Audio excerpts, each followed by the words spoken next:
Dictation शुरू होगा 5 second बाद। स्टार्ट।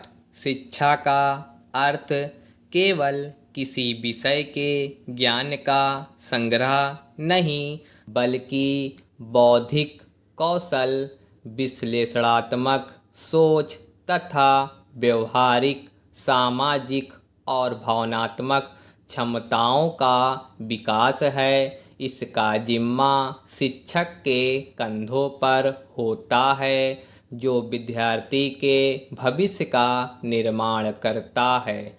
इसके लिए विद्यालयों में विद्यार्थियों और शिक्षकों की संख्या के बीच सही अनुपात होना भी जरूरी है, क्योंकि इसी से तय होता है कि शिक्षा की गुणवत्ता का स्तर कैसा होगा। मगर सरकार के ताज़ा आंकड़ों पर गौर करें तो स्थिति चिंताजनक नज़र आती है। केंद्रीय शिक्षा मंत्रालय की unified district information system for education plus 2025-26 की रिपोर्ट के मुताबिक देश में 1 लाख से अधिक विद्यालय ऐसे हैं जहां केवल एक ही शिक्षक तैनात है।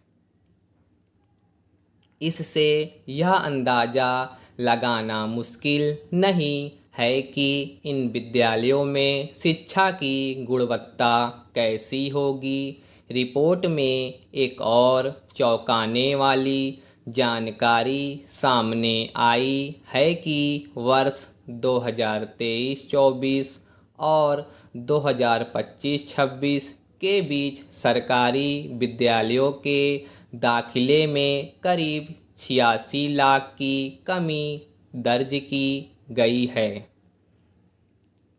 सरकार के ये आंकड़े न केवल शिक्षा की गुणवत्ता बल्कि शिक्षा में समानता पर भी सवाल खड़े करते हैं। जाहिर है कि सरकारी विद्यालयों में आर्थिक रूप से कमज़ोर वर्ग के बच्चे ही दाखिला लेते हैं, और अगर शिक्षकों की कमी के कारण उनकी पढ़ाई प्रभावित होती है तो यह उन्हें गुणवत्तापूर्ण शिक्षा से वंचित कर देता है।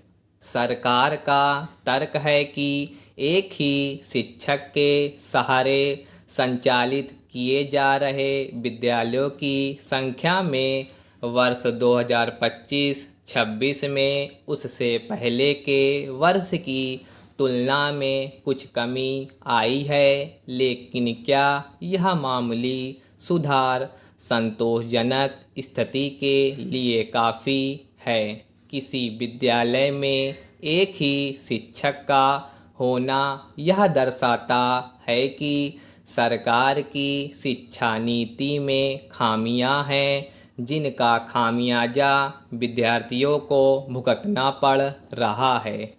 रिपोर्ट से पता चलता है कि सरकारी विद्यालयों में जहां बच्चों के दाखिले में कमी आ रही है, वहीं वर्ष 2023-24 और 25-26 के दौरान निजी स्कूलों में विद्यार्थियों की संख्या में 88 लाख से अधिक की वृद्धि हुई है। इससे स्पष्ट है कि सरकारी विद्यालयों पर आम लोगों का भरोसा कमज़ोर हो रहा है और सरकार को इस पर गंभीरता से विचार करना चाहिए। स्टॉप।